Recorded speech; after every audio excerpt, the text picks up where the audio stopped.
911 is no stranger to change. It's been fettled and tuned, restyled and evolved over more than half a century. Ongoing improvements are a key part of this iconic sports car. They're what's kept it relevant, kept it alive. So it's no surprise that Zuffenhausen has unleashed a midlife facelift on the 991 generation of 911, ahead of the all-new 992 due in 2018. And there's more than meets the eye to the mechanical changes under that same again skin. So what's new on the 2016 Porsche 911? Plenty. This is an overhaul akin to the more radical evolutions of the coupe. Think water cooling as the company ushers in downsized, mostly turbocharged engines across the range. Yep, you read that right. Even the humble Carrera and Carrera S, tested here, are now blown by forced induction flat sixes. It's all in the name of improved efficiency, naturally. How apt that we're driving the new 991.2 in the wake of the VW number sign Dieselgate emissions scandal, just as toxic emissions and company to become flavor of the day. Both base 911s are powered by 3.0-liter six-cylinder boxer engines, tuned to develop 365 bhp or 414 bhp, which explains just how far base sports cars have come over the intervening decades. What are they like to drive? You can tell where the focus has gone on this midlife facelift. There's no keyless entry or head-up display here, though the updated connectivity and smart touchscreen are welcome.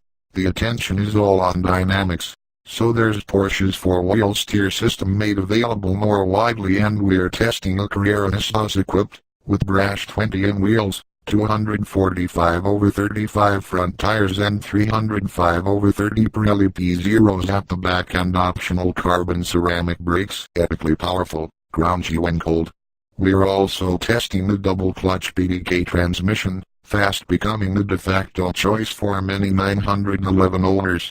A quick flick of the old-school analog key and the flat six wakens from its slumber, marginally quieter, a little less clattery to these ears. Is that the turbos drowning out some of the flat six magic? We fear it may be. The 911 and the great noise debate.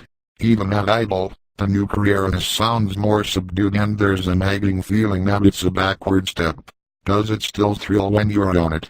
Yes. And when we rev it hard and that boxer format raises its head, it still has a distinct timbre under all the new plumbing. The latest rev match PDK function on downshifts is quite an oral event. Porsche research finds owners love this digital trickery. There are naturally upsides to forced induction. It's mind-crushingly fast for a one-step up from entry-level model, dispatching the 0-62 mph sprint in just 3.9 cc in PDK spec. Brutal overtaking muscle is available across the rev range, transmission and flat six, unhesitatingly slick to provide blistering pace at all road speeds. Yet the drivetrain also cuts the engine at a coast, helping to achieve the remarkable 36.5 mpg combined economy and company to emissions that it beats some executive cars. Handling, fun quota. Note also the new Ferrari Manettino-style rotary selector on the new 911 single-quote shrunken steering wheel, nabbed from the 918 Spitter. Choose from normal, sport, sports plus and individual, letting you customize many of the car's electronic parameters. Sport Plus is best reserved for track use, but we found the car most alive in regular sport mode. Would we order the sports suspension, fitted to our car and lowering the ride height by 20 mm? Probably not, judging by the rather busy ride on stiffer springs and updated dampers. The four-wheel steering tightens the turning circle at low speeds, switching focus to directional stability above 50 mph, the car changing direction swiftly, the weight out back neatly controlled. But the digital manipulation and nearly flat torque cover, people plateaus from 1,700-5,000 RPM, only adds to the suspicion that the new Carrera S is more of a grand tourer than a hardcore sports car. On the right road, in the right conditions, the 991.2 is brilliant. Period. But sometimes we regretted not being in a somewhat simpler, more old-school 991.1 GTs, and that's telling. Verdict. It may be a predictable answer, but the now turbocharged 911 Carrera S remains a benchmark sports car on this first evidence. Do we regret some of the character bypass caused by turbocharging?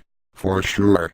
And the ride and composure on rough roads leaves something to be desired. Does the new 911 remain supremely fast, sharp handling and built to last? You bet.